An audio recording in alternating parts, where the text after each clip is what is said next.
I've honestly noticed a proliferation in the rudeness of people on the underground. What's the matter with you? You know, this is the barrier here. This is the barrier between the seats. Can't you sit up straight?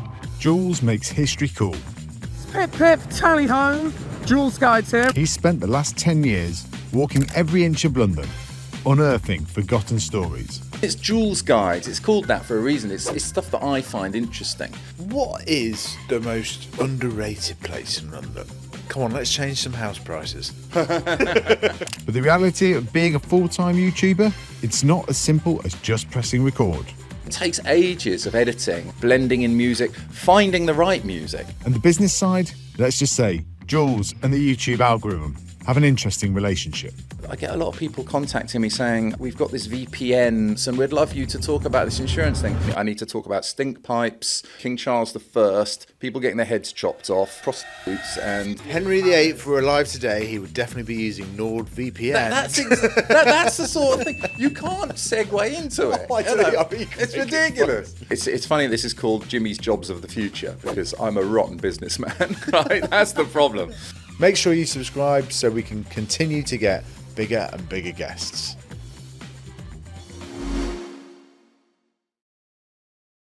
Jules, welcome to Jimmy's Jobs. Devilishly good to be here. Nice to thank you for having me. What is your job? It's funny, you know, because for many years before I did this, I used to be a kite seller I used to sell kites on the Millennium Bridge, and I was trying to, a peddler. I was a peddler, but it wasn't a very cool, sexy thing to say. I'm a peddler, Yeah. Pretty poor. And for years, I was always like struggling with what is it that I wish I had some concise thing to say to people at parties. But now, finally, I can actually say it, and it still feels weird when I say it, but really, I'm a YouTuber. When push comes to shove, I am a YouTuber, ultimately, which is weird. And what do you make YouTube videos on? They're about London, mostly. I mean, they don't, strictly speaking, have to be about London. I mean, I have done videos about other places, travel guides. I mean, I've got a wonderful video about the Mutiny on the Bounty. It's a whole documentary. It took me 3 years to make. It's all about the South Pacific and an island there called Pitcairn Island. I've done another one in Cefalù, sort of tourism stuff. But I've got one in Serbia. But ultimately, I live in London, and with YouTube, you have to upload things regularly. And so because of the algorithm, they got you a bit over a barrel, really. So you've got to keep on doing it, and it's hard for me to rush off to many other places and quickly make a video. So it's easy enough for me to get around London, and so I just choose a different neighbourhood. And each time I do one about once a month because they take a long time to make. But I'll generally walk around, say Kensington, for example, and I'll point things out and say, oh, look, jolly good. Over here is the Victoria and Albert Museum. And oh, look, here's the, here's the great granddaughter of the founder of the... And so hopefully I can get some people to be interviewed. As you well know, Jimmy, because you featured in my one about Whitehall. And I was very grateful. It was very good, that one. Did very well. And how long does it... What's the sort of process for creating this? Because I would describe your job partly as sort of history teacher meets tour guide meets comedian. Oh, well, that's very kind of you. It's funny, people... Which I think is a very cool job. Yeah, well, it is. I suppose I am pretty lucky. I mean, it's taken me a while, and I'm no spring chicken anymore. It took me a while to fall on my feet, but When did you upload your first YouTube video? I mean, I've had YouTube since it more or less began. I don't know, when was that, 2008 or something? So I don't know, something like that. I've had a YouTube channel, but I didn't really start doing it properly, as in regular uploads, until about 2014 or so, 2015. I think it was something like that. Okay. So 10 years you've been doing it. About seriously. That, yeah, seriously. I mean, every now and again I just put things on there because I wanted a show reel to send into TV companies and stuff, who all ignored me. Thanks. Now they keep phoning me to be on their show. I'm like, wait a minute. Anyway, don't get me moaning. What did you ask me? The process of... Yeah, so how, because I mean, and how many videos have you done of London? Like, there must be 200 or so at least now. I mean, I think you asked me how I make them. Is that it? Well, basically, yeah. Well, I guess what's like the process? Like, what are the jobs involved? Oh, right, yeah. Well, because... Yeah, so say, for example, well, first of all, you've got to decide on a location. So sometimes I look at a map and I have points on the map and I think, okay, there's a bit of a gap. Like recently, for example, I looked and I thought there's quite a big gap around the sort of Kilburn area, Kilburn, Willesden, that sort of area. So I thought, okay, well, I better do a video about that area. So I went and started researching Queen's Park. They've got a great history society there. So they were very helpful to me. And I, look things up in books, websites, anything I can find. And then I walk down there and I have a little walk around and it's Joolz Guides. It's called that for a reason. It's stuff that I find interesting. So, when I first started doing it, I just thought, well, look, I'm just going to do this anyway. And if anyone else wants to watch them and if I find them interesting as well, then good. Yeah. And if not, then have a nice day, but not with me. So you do a recce though, right? Yeah. So you go and then and then do you go home and sort of plan the route out and things that you're going to say? How scripted is it basically? I suppose. I'll make bullet points of important historical events or interesting things about a building, and I write all that down and I consult my notes on my way around, and then I drop them on a map and I sort of make a bit of a route. But I have to go down because so for example with the Queen's Park one, I looked at it all afterwards and I thought to myself, well, it's interesting and everything, and I thought it was interesting, but also don't forget, it's a half-hour long film and you have to engage someone's. It's like a TV documentary, really. And you have to engage someone's interest for half an hour. So I need to try to keep it interesting. That's the part of it which is very difficult. So people tend to think my friend Simon has just followed me around with a camera and I've just walked around an area for an hour and whilst I just said all this stuff. But in actual fact, it takes ages of editing and looking at everything and blending in music. Finding the right music is infuriating because you're not allowed to use any music you like. So I have to find something which is appropriate and feels, whimsical and nice. And I often use, my sister sometimes writes songs especially for them, or I use a friend of mine called Tom Carradine who's excellent on the piano, and his music really suits the films. That's cool. But even that you have to try to blend that in throughout and fade it out and even once I've got everything down, I've done it to the best of my ability. I look at it, I watch it back, and I just think for some reason the film is boring, and it really annoys me. And I look at it and I go, okay, well now I have to go back out again. So I'll walk back down to that neighbourhood or I'll call people I know live there and say, listen, are there any people I can speak to around there? Because I find that it's a lot, because they're not just about history. I think it's about the culture, what life is like there now. It's about everything. It's just an area kind of guide, a feeling of what life is like there and what there is. So I went back there and I ended up meeting a lovely guy in a crystal shop and some guys who make some brilliant pies. There's a pie shop, and all of a sudden you meet local people there, and having people in it rather than just my boring voice talking all the way throughout it, that immediately adds a certain amount of what's the word? Dynamism. He's nodding. Dynamism. Yeah. I find it so interesting. What are the other jobs that are kind of involved with it, and who else kind of gets in? Like, who else do you bring in? You talked to a couple there about the music and so on, but what are the other sort of jobs? I'm trying to expand a little bit. That's my next thing. It's funny. This is called Jimmy's Jobs of the Future because I'm a rotten businessman. Right, that's the problem. But the problem I have is I'm an artist, and so I sort of approach the videos as art. Yeah. For example, I could add an extra advert in the middle. It makes money by having adverts before and after, and people watch. You're probably going to come to this anyway. Yeah. But I don't want to ruin the videos by having an advert in the middle. I prefer people to enjoy the whole film. Yeah.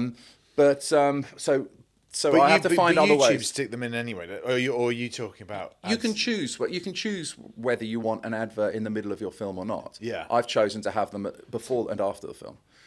Okay. You can choose it yourself. But what you were asking is about who else is involved. And so I want to because I don't want to ruin them by having more ads in the middle. I need to find other revenue which means I need someone else. I'm waiting for that person with a big cigar to come over and say, "Hey kid, I'm going to make you a star." See, yeah.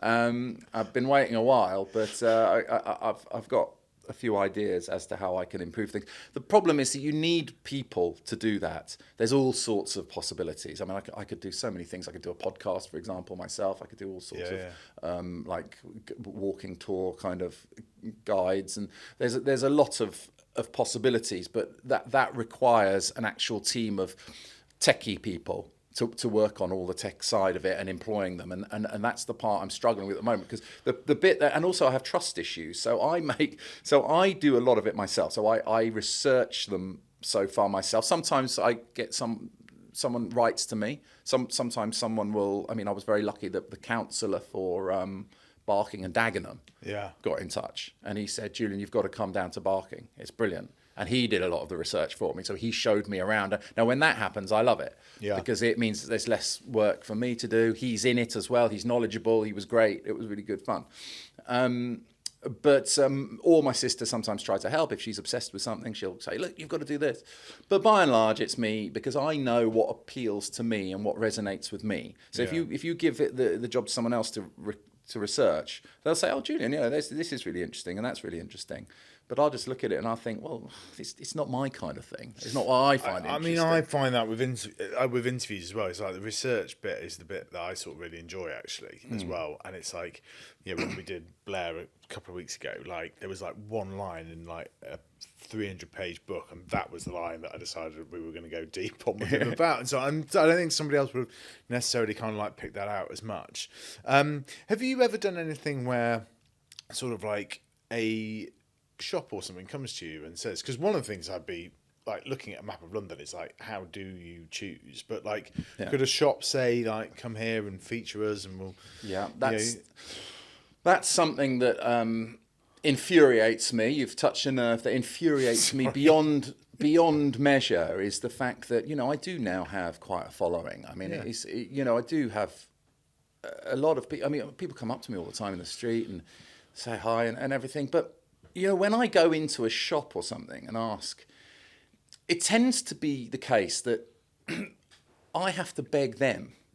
So I'm going, "Can I come and make a film in here? Can I kind of feature you in my video?" And I just think to myself, I'm doing them a favour. I mean, they don't necessarily have to. I understand that. Everyone has their own opinion whether they want to be in a film or not. But a lot of these places are taking out big ads and advertising, spending money on advertising for themselves. And I'm offering to give them a great advert for free. And quite often I really struggle to do it. But however, what I've noticed, it does tend to be, it's not always the case, but it does tend to be related to age. So I've noticed people sort of roughly sort of 45 and over, that kind of age group, they tend to be a little bit less, they always seem to be suspicious. Like, what are you going to pay us? What, you want to come and film in here? And what are you going to pay me? And because they're still stuck in the mode of, they think that I'm from the BBC and that I should be paying them to feature them on my TV show. Whereas if you go to a younger person, they seem to be really receptive to it. And as soon as I walk in and I say, "Do you mind if I put you on my YouTube channel?" They're like, "Yeah, that'd be brilliant, actually. Oh, great. Well, how many followers do you have?" So I've definitely noticed an age thing. But now sometimes people do get in touch and ask me to feature them. But the trouble is, it's difficult. I mean, what was it? I think a Japanese restaurant asked me. Now, I don't mind featuring a Japanese restaurant if it's in the right location of an area that I'm covering. But that makes it quite difficult, because it means, because they were in, for example, Whitehall, and I thought, well, I've just done a video about Whitehall. I can't very well do another one, and I can't do a whole video about that restaurant. I don't think there's enough that will interest people for half an hour. Yeah. Whereas some other places in London, and this is where I am a little bit surprised, is that there are plenty of places, like tourist attractions, loads of them. But I've never really had them say, "Hey, come make a film about us." I mean, I'd love to do one about I don't know, any number of places that Yeah. that are famous. I don't necessarily want to name them all, but all of the major, All the big ones, yeah. London attractions, I could easily make a half-hour video about them. I mean, not that they necessarily need the advertising, but given that they do pay, I noticed that they pay influencers to do stuff. Yeah. It does surprise me that the only things I ever seem to get from people is that I get a lot of people contacting me saying, "Oh, look, we've got this VPN company, or we sell a magazine about insurance, and we'd love you to talk about this insurance thing. There's a medical equipment thing that helps people to walk." And I'm thinking, and they only seem to have one way that they want you to advertise it. They always say, "How much do you charge for a 2-minute piece at the beginning of your video, and this and that?" And I said, "Well, I don't want to like suddenly stop my video about where I'm talking about, I don't know, King Henry VIII or something, and I don't know, I might be talking about his wives and Henry the palace. VIII were alive today, he would definitely be using NordVPN. That's the sort of thing you can't segue into it. Oh, I You know, know, I mean, you can it's make it ridiculous. And I've seen people doing it. It's like, oh, and now a word from our sponsors, and I'm like, well, that's cool, and I get people have to make money, but that's where I'm a rotten businessman, because I don't want to do that. I'm making a video about King Henry VIII and Hampton Court or whatever, and I don't want to suddenly, if I stop for 2 minutes, then I mean, people are just going to skip through that. But just imagine if Henry VIII could have used better help for his therapy. He definitely he definitely could have done with some marriage guidance. I mean, and any number of other things.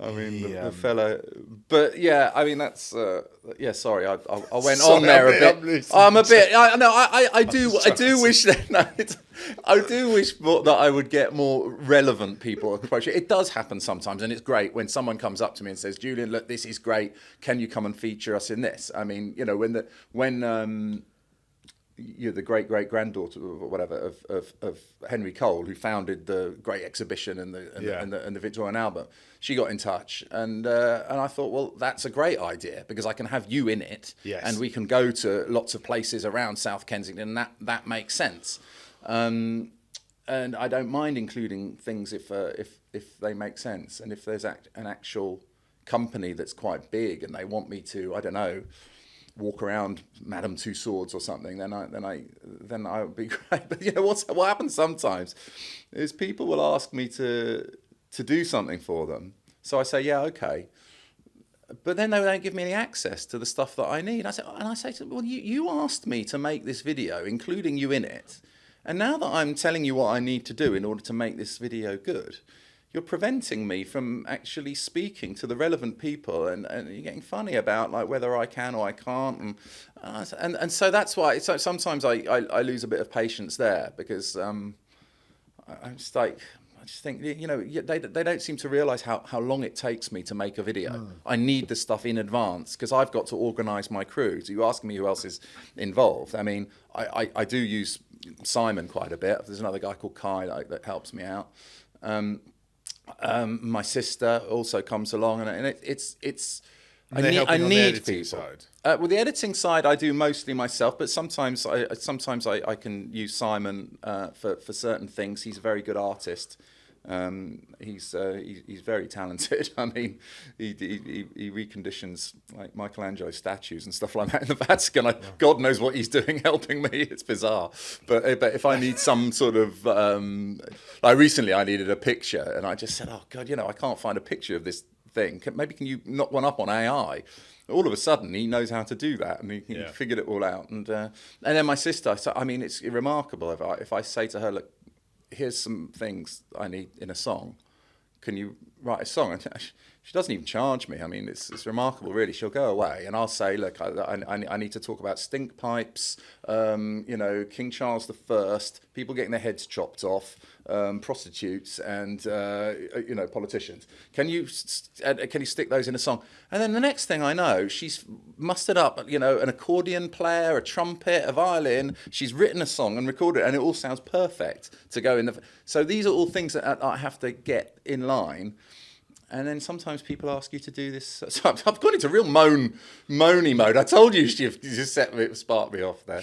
But anyway, there's a few people involved, but I could do. What I need is an actual production tip. So basically, what I'm trying to do is a TV show. And if you watch the equivalent of my kind of show on television, you'll see a massive list of people who did this sound equipment, sound editing, research. I'm thinking of doing this with like at the end of the Blair interview, or doing a video on it, because I watched Amal Rajan's interview with him, and like the credits are like 35 people. Yeah. I'm like, without us, like there's 3. Like, yeah, exactly. But the standard isn't necessarily that different either. No, I don't think it is. All your equipment here is pretty decent, and mine. It's what I need. I mean, I could have better equipment, but it's good enough for what I do, because I think with YouTube as well, it doesn't have to be quite as high standard.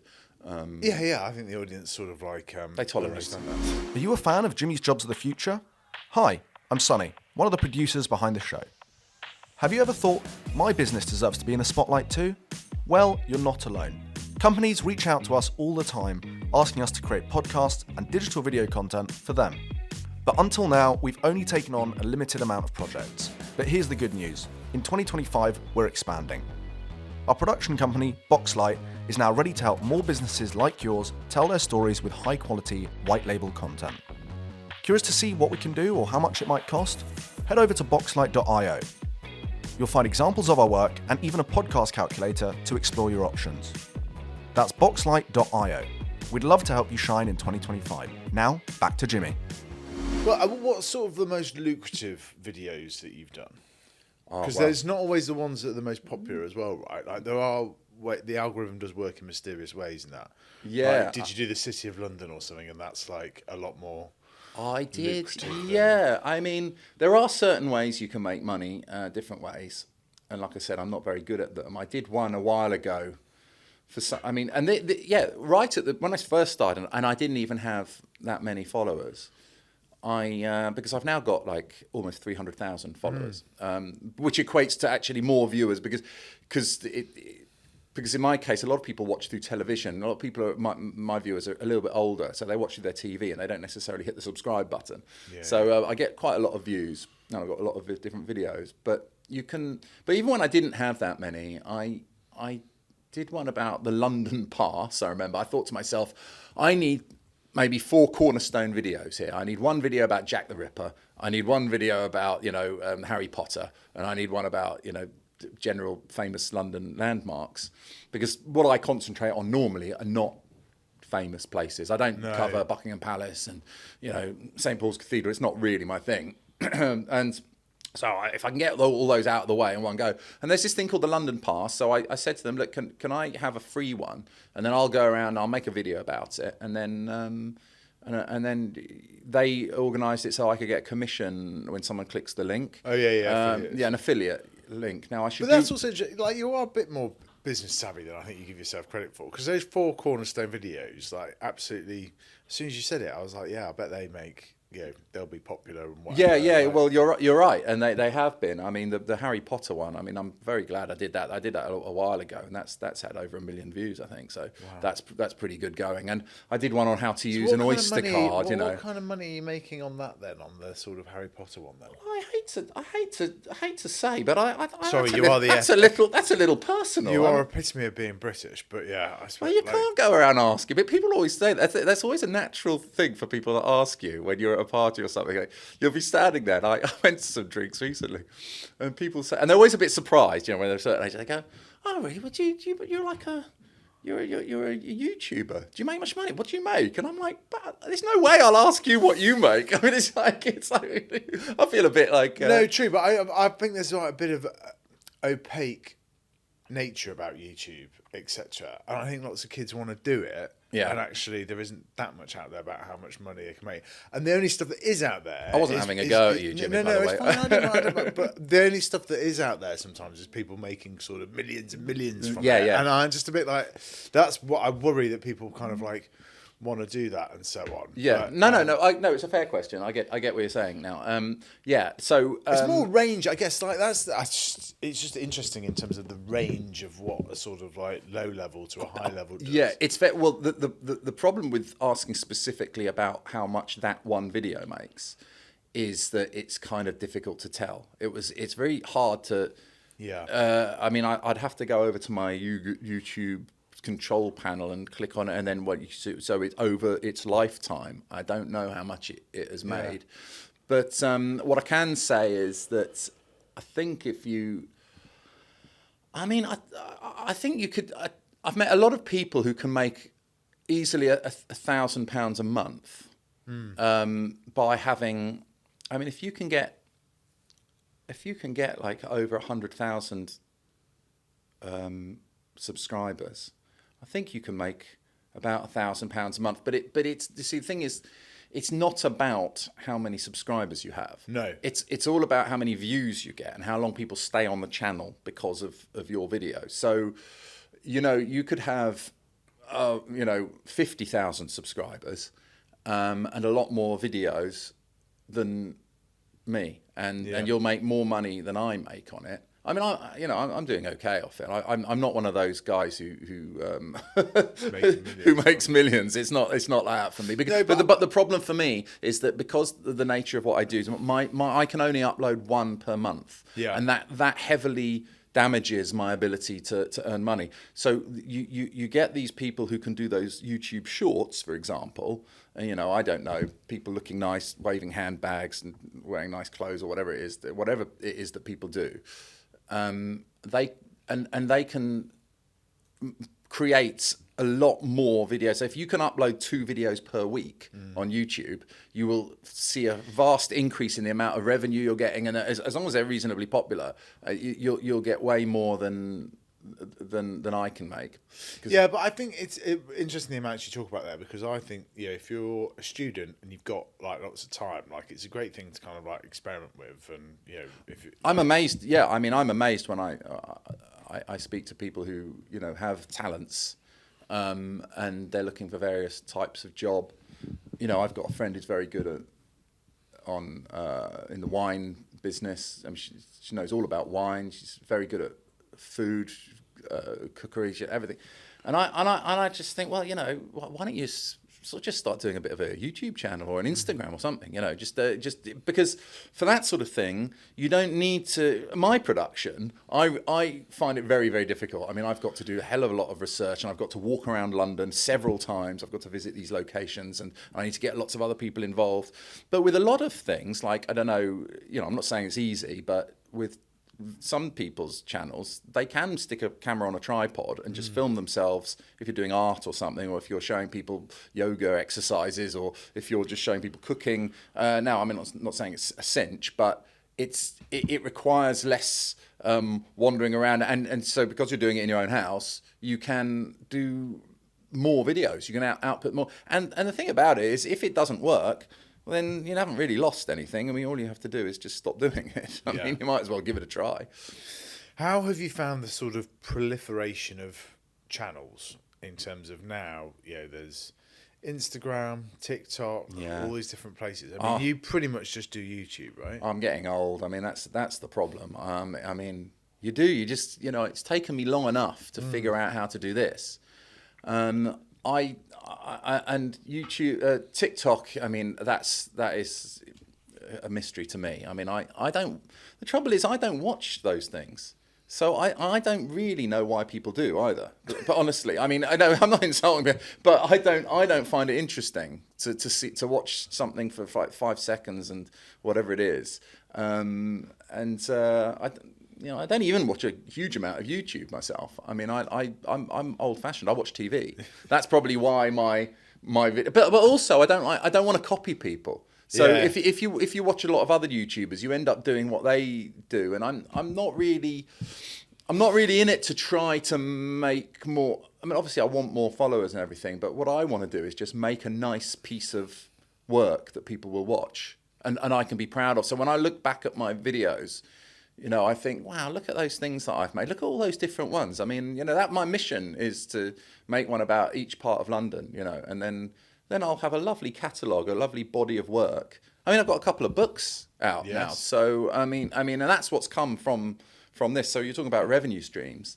I mean, okay, I don't make as much as some of these people who say, okay, yeah, let's find the 5 best coffee shops in London, and these are number 1, yeah, I find that kind of a little bit too much in my face.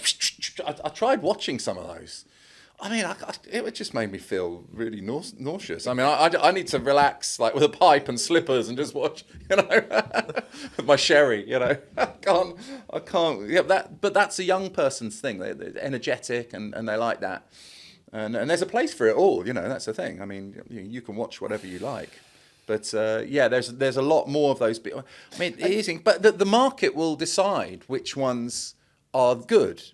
And even if I don't like a certain TikToker or a certain Instagrammer, if 80% of the people do like it, then the market has decided that person is good, and that's the new way, and that's good for them.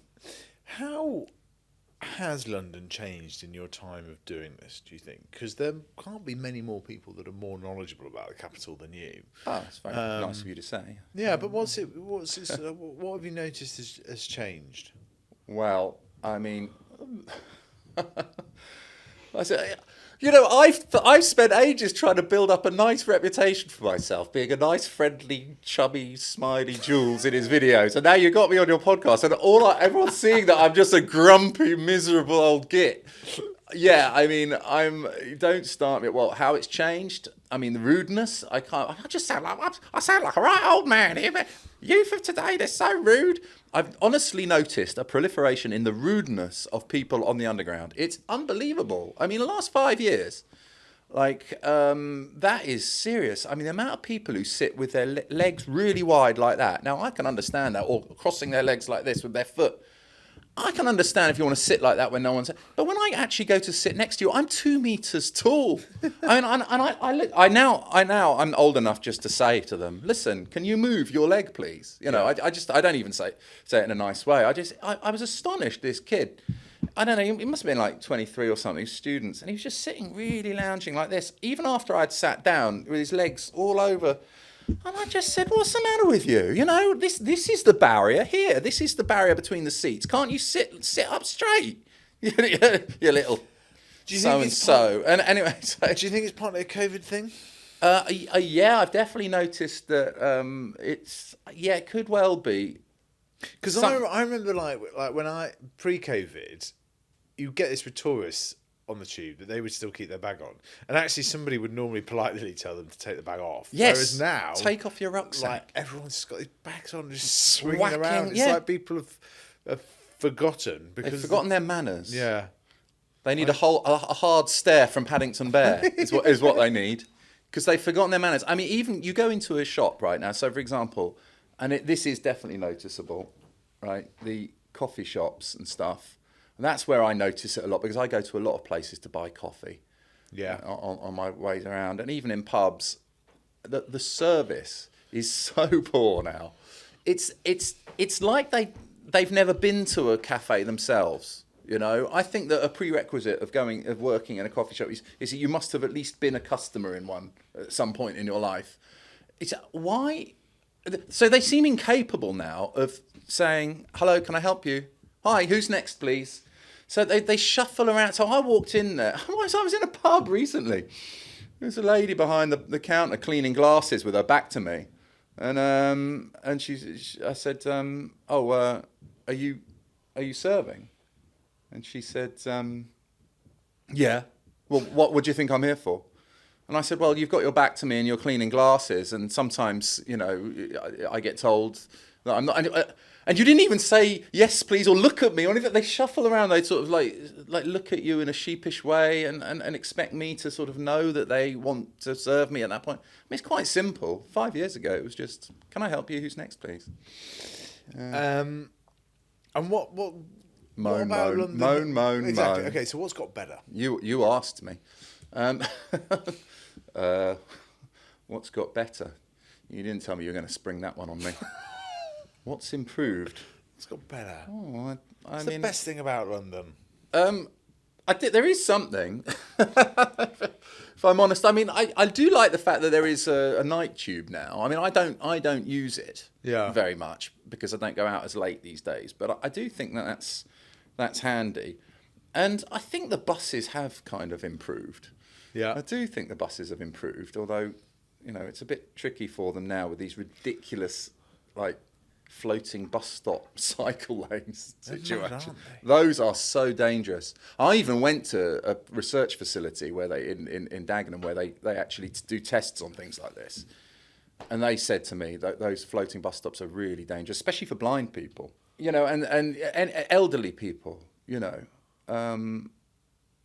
It's just the amount of times I've almost got whacked by a cyclist on getting off a bus now. Yeah, it's kind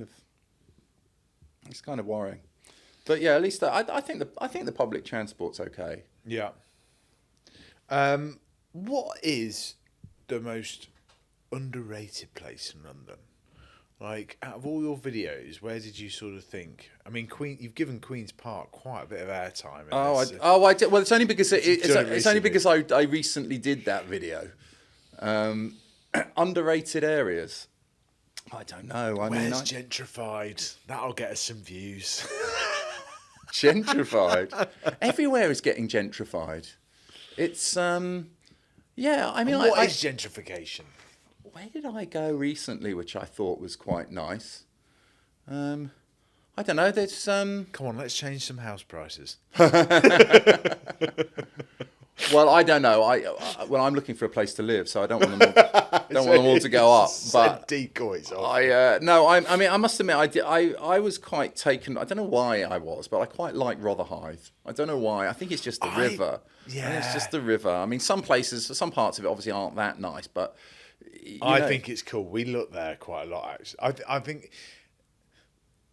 when we drew out a map of locations in London that were probably underrated, Rotherhithe and Elephant and Castle, that sort of, because you're right in town there. Well, Elephant and Castle is definitely regenerated now. Massively. I mean, there's a lot of stuff going on there, because 10 years ago that was not the nicest. But you're so close. I mean, there you could walk to the City of London, right? Like, that should be the best place for young people to live in London, I think. Yeah, exactly. And there's a lot of places down, south around Bermondsey and stuff like that, which you can now, you get really good access just by walking. Yeah, that helps. It's difficult for me to think now. Oh, I should have. So this all goes to show that you don't give the questions out before the podcast. Yeah, well, we don't. Where is the best coffee spot? Coffee. Yeah. I mean, I'm not really a coffee snob. I mean, I for me, it's more the ambience of a place than a. Okay. Where's got the best ambience? Well, don't necessarily want to give away all the trade secrets. Coffee. It depends what the situation is. It's a bit like asking what's your favourite pub. It's kind of if you're just going to grab one to take away. Yeah. I think that the coffee cup in Hampstead is nice because it's old fashioned. I mean it's not really a place generally it's more of a kind of little sit down cafe restaurant type place. But you can go in for a coffee. I like it because it's old fashioned, but and it's got sort of charm and character. That's it. There's a great place. Oh, I'll tell you where. Is it called Mario's in Kentish Town? I think it's called Mario's.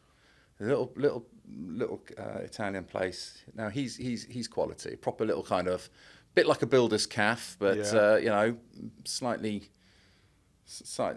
less. I don't think he doesn't use the same knife to flip the bacon that he uses to stir the tea, so that's always good, What you mentioned there, favourite pub, or not your favourite pub, but what pubs do you like? Oh gosh, well, I mean, also it's a good opportunity for me to get a free plug in for my new forthcoming book, Joolz Guides Rather Splendid London Pub Walks.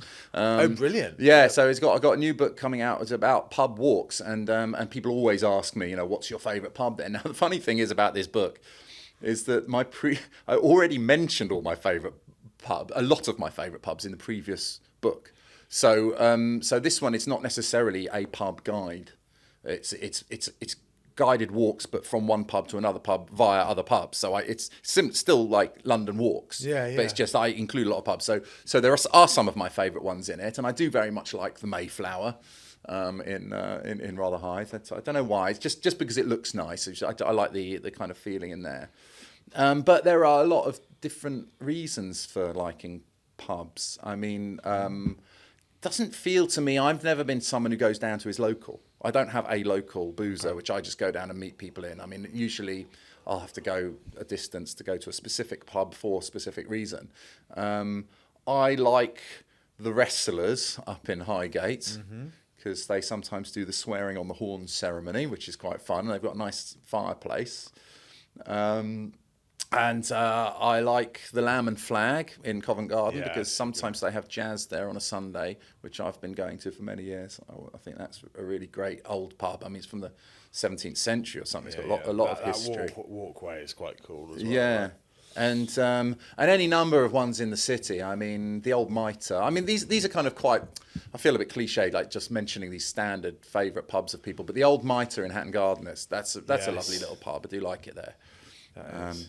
It's nice. But so I've got a bunch of challenges in these. I found a new pub. So there's all sorts of different types, actually. I mean, the Boot in Bloomsbury, it doesn't look like, it looks like more of a, I don't know, it doesn't look like one of those traditional pubs from the outside. It's more of like, almost like one of those pubs you get on an estate, sort of. Yes. Just the deck from the outside. But you go in and that's great. That's a great place, and they have a yard of ale there. So do they? Gosh, well, yeah, but you get points for in my new book. You'll get points for spotting certain items in certain pubs. So like pickled eggs, you get points for spotting that. Points for spotting a yard of ale, a bar billiards table. You know, this is all a bit of fun. Oh, bar billiards table, you rare find that. Well, that's why you get points for spotting it. 10 points for that. Huge space. Yeah. That's fun. What other underrated spots are there in London? Underrated? Just generally. I don't know. I mean, I just recently went to Woolwich down to the. They've got a rather nice regenerated area around there. Down all the old like Woolwich Arsenal kind of. First McDonald's in the country. Yes, they have indeed. Yes, that is right. Good knowledge. Yeah, I like that. I'll use that in my video about the area. Yeah, no, they've got and they've got all these old warehouses and factories for creating armaments and stuff. They seem to have been turned into, I don't know, dance studios and cafes and things like that. So that's all. That little area is very sort of attractive now. And how, when we did our walk together in Westminster, like, you are genuinely stopped a lot, like, by people, or sort of like with decent frequency. How have you found that sort of, becoming sort of internet famous? It is slightly weird. It is slightly weird. I'm not. I think what it is I think that because I'm sure that if sorry, everyone I keep coming to mind is dead. I have to think of someone who's. I'm sure if Lady Gaga walks down the road. Right, I'm not trying to suggest I'm anywhere near as famous as her, but I think there's a certain people are tentative about approaching her because she is such a massive megastar. Yes. And so they'll probably think twice before kind of, oh God, I bet she gets stopped all. So if you saw Gary Lineker walking down the road, I don't know if you'd necessarily go, all right, Gary, I mean, some people do, but some people are a little bit tentative about approaching someone like that because they've seen them on the telly and they know them from radio and everything. But in my case, because of the nature of YouTube, I think it's just a theory of mine. Yeah. I think that it feels chummy. It feels like I'm sort of people's mate. So they feel more inclined to come up to me and just because of the way I talk to the camera, it feels almost like I'm talking directly to just people. And the internet is a more interactive thing. You can make comments and I can reply to the comments underneath the YouTube video on Facebook or Instagram. There's a bit more interaction. And so therefore, I think people feel a bit more almost like they know me. And so they'll come up and they'll just start chatting to me. And And it is a little bit unsettling because quite often what happens is people just go, "Hi, Jules, how's it going?" And I go, "Oh, this is terrible," because I don't know if are you a friend that I have forgotten? Are you someone I don't know? Are you someone I should know? And I feel really bad. Like, and now I just have to say, "Sorry, do I know you?" and they go, "No, we're just like your channel." Like, okay, thank God for that, because I thought that you were like I've been introduced to you or something, and I've forgotten who you are. So that happens quite a lot. Is that people don't introduce themselves when they say hi, because I honestly don't know who people are, yeah. Yes, it's weird. It just takes getting used to. It's lovely that people watch. I mean, I'm so pleased that they like the stuff that I do, but it's taken some getting used to. I'm getting a bit more used to. But, sometimes it happens when you're not in a good mood. This is the problem. So you have to. As you've noticed, I'm a bit of a grumpy old git. And so I might be having some internal screams in my head that day. And someone comes up and says, "Hi, Jules, how's it going?" And I'm like, I try not to snap at people if I'm, if I might just be literally having a bad day. And you have to try to maintain a nice, because it's not their fault, it's like, I'm just, I'm just a misery guts that day. So yeah, that's a bit of a challenge at times. So yeah, but I don't know. I dare say I always was trying to get famous by being on TV when I was younger. So, what's the most overrated tourist spot? Gosh, I mean, I don't know. I don't want to offend. I think I'm Jules from Joolz Guides, so I'll just have to give a general area instead. Okay, rather than giving an actual thing. I don't know. I'm not wild about Piccadilly Circus. I have to say, it's just loud these days. Loud and like lots of loud music and those rickshaws. Oh, it's just pumping out music. There's a rumour that you were mates with Woody Harrelson in your 20s. Is it true? Woody Harrelson. I mean, I don't know if he'd describe me as his mate, although we did play football for a summer, and I've been to his house. Okay. And, it was quite. We used to play with us in Regent's Park. And we went to his house. Had both his kids hugging my legs whilst I walked around his flat. Very strange business. Favourite tube station? Oh, I don't know. For some reason, I've always liked East Finchley Station. I think it's because it's got that archer on it. They've got a little kind of, and it's outdoors. I do like an outdoor station. Yeah. Is that the one that got like the McDonald's literally there? I think they got the McDonald's University, the University of McDonald's. Basically, it's a purpose-built of McDonald's. Yeah. McDonald's is getting a lot of airtime. Best street food in London. I mean, street food or street for food. I suppose. I mean, lately, I'm just going to say that the last one I went to, because I think it's Petticoat Lane. Is it Petticoat Lane? Anyway, that road that leads down towards Aldgate. It's where Jack the Ripper wrote that graffiti. What's it called? It's called I've forgotten the something street graffiti. Anyway, it's there, around there. It's I had an amazing falafel. I don't even like falafel, but they do such a good falafel there. They put halloumi in it and everything, so I was quite impressed. It goes kind of between Spitalfields and Aldgate Station, so it's a road up there. I can't remember what it's called. Most bizarre law that still stands in London. I don't know. I mean, I don't know if these laws really still exist, but I think that you're still. I think if you're a free man of London or something, are you still allowed to be hanged by silk?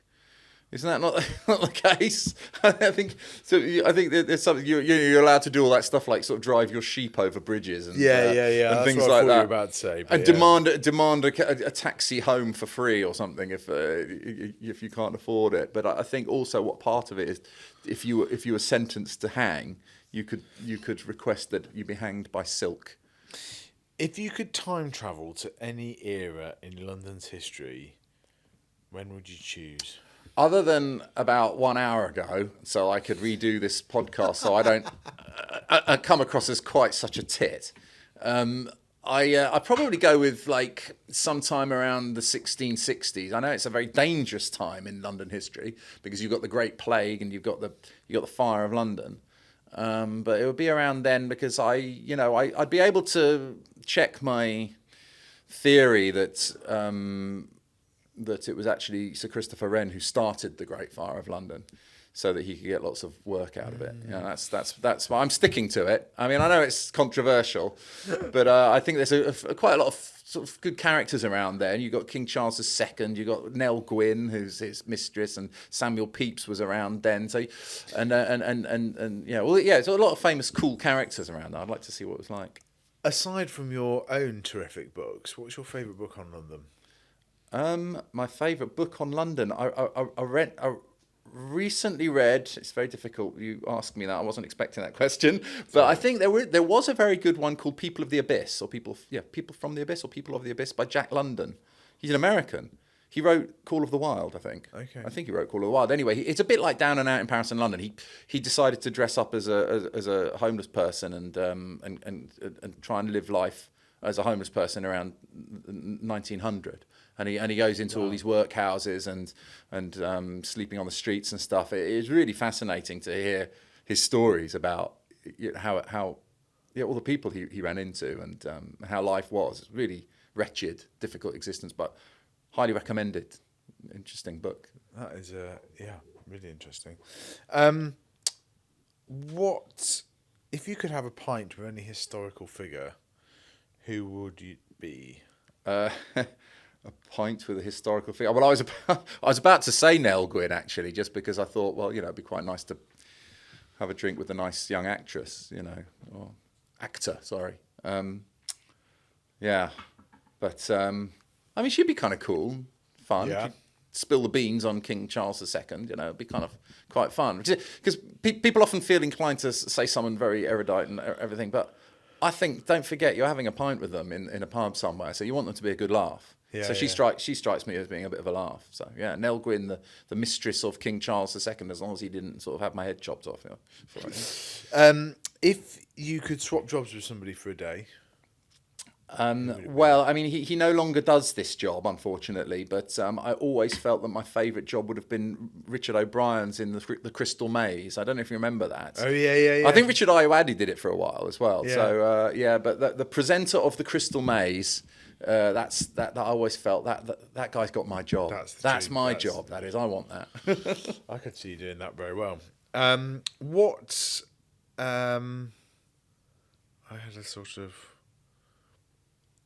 What jobs have you come across in London that still exist that people might not realise? Like, you have this fascination with stink pipes. Is there a sort of stink pipe cleaner? Well, I don't think there is, but you do still. I mean, a chimney sweep is still a job. Yes. I mean, I like the fact that chimney sweeps still exist. And it is still, supposed to be good luck to shake hands with them or what have you. So all that Mary Poppins stuff is lovely. We had a chimney sweep come around the other day, and his business was thriving. It was growing pretty rapidly. Yeah, there's a lot of. I didn't know you're actually allowed to use your chimneys. I suppose you can get smokeless fuel and whatever. But yeah, that's a very charming job. And not that long ago, I saw. Well, I mean, a lot of people don't realise that a peddler still exists. I mean, I'm an expert on peddlers, by the way. I've been in Parliament in select committee talking about peddlers' rights. Have you? Yes, I have. Yeah. What was that like? Oh, the blasted City of Westminster Act. They tried to outlaw peddlers, and they tried to change the definition of a peddler of someone who goes from. They tried to change it for someone who's just an itinerant salesman to somebody who has to go from door to door. Which means that a lot of the London local authority have now adopted that act, which is a pity for peddlers because, in other parts, because it's supposed to, a peddler certificate governs the whole of the UK, so you can anyone over the age of 17 can get a peddler certificate, sell your shoes, sell, watches or, beans or whatever it is you want to do, by walking around and moving around. But in London, it's a bit more difficult and you're supposed to go door to door, apparently, although we argue it's still, you can still use it in London. But I saw one of those guys, the knife sharpener guys, and they go around with a machine. It was this guy, he's a really old kind of like characterful bloke. And he's got one of those cries, and you can hear him walking down there. And it's almost like seeing a rag and bone man. It's kind of really old fashioned thing, but it wasn't that long ago. It was a couple of years ago I saw him, and I thought, God, I've got to use him. And so I brought out some knives, and there he was, and everyone was walking past making fun of him, but I thought he was great. I love to see those sorts of people still operating. I miss the Onion Man. I haven't seen an Onion Man for a long time. That'd be quite a good series, wouldn't it? The Lost Jobs of London. Yeah. What was the first job you ever did what was the first thing you ever did for money? Paper round, something like that, or In my life, I never did a paper round. I was quite a jammy kind of lazy so-and-so. No, I at first, God, I probably did do something. Oh, working in the bin factory. Yeah. If in that very same video, which features Jimmy McLaughlin of Jimmy's Jobs of the Future, my video about Whitehall, we enter the National Liberal Club. I go in there and I talk to them in there, and we go. Now in that, I pick up one of their waste paper baskets, and it is definitely one of the ones that we used to make at Mrs. Beckman's bin factory down in Golders Green. Yeah, when I was young, it was a friend of ours, and she used to. And you see them in all these London clubs now, and in hotels. It's quite funny. She called them artistic furnishing accessories. Yeah. God rest her soul. That is a way to dress up a bin. Yeah. And okay, what's one video that people should go and check? I mean, you mentioned Westminster one there, which is a great well, Westminster's a different one actually. That's Whitehall, the one that I've been. I think the Whitehall one featuring your good self is actually of good value because there's a lot in it. I like that one. It's a lovely video. I like very much. There's one where I go into the Freemasons Lodge, which people might find interesting because they show me around. So that's kind of, it's called Seven Dials and Freemasons. So, I go to some interesting locations in these videos, but my personal favourite one is called Joolz Guides London Cockney Songs, in which Tom Carradine and Little Lost Lou, my sister, and myself, we push the piano around London, and we go to all the locations where songs have been written about them. So we'll go down to the Lambeth Walk, for example, and then Tom plays his song about the Lambeth Walk, doing the Lambeth Walk, and we're sitting there playing it, and then he explains all the history behind that song, and then we go to somewhere else and I live in Trafalgar Square, and then there we are in Trafalgar Square playing those songs. Oh, let's all go down the Strand. And so it's a wonderful video. It's very uplifting and cheerful. That's my favourite one. What would be your dream video to make about London?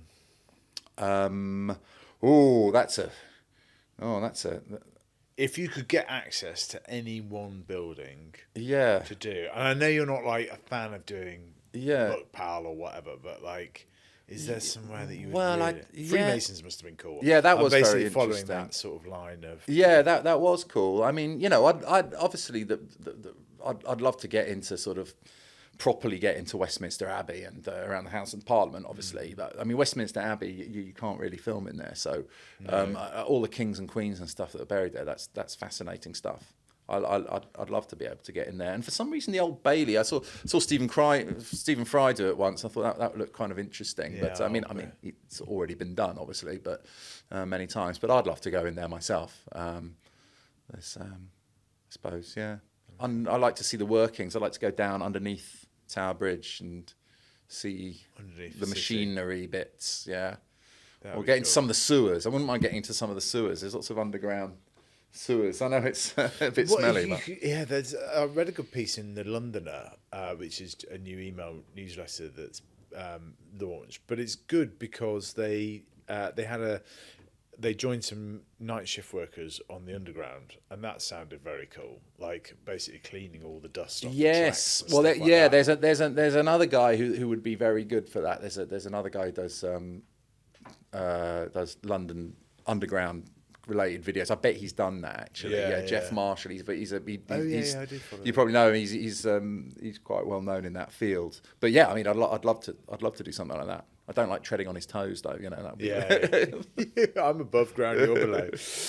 Brilliant. Joolz Guides, thanks so much for coming on Jimmy's Jobs of the Future. Really hope people go and check out some of your videos. They're so cool. Like I say, you're kind of like filmmaker meets historian meets comedian meets travel guide, author, don't forget, author meets author, and also like economic development, like, and going to all these places and see how they've been made. So I think what you do is really interesting and inspirational. So thanks very much. Thank you. It's been a real pleasure.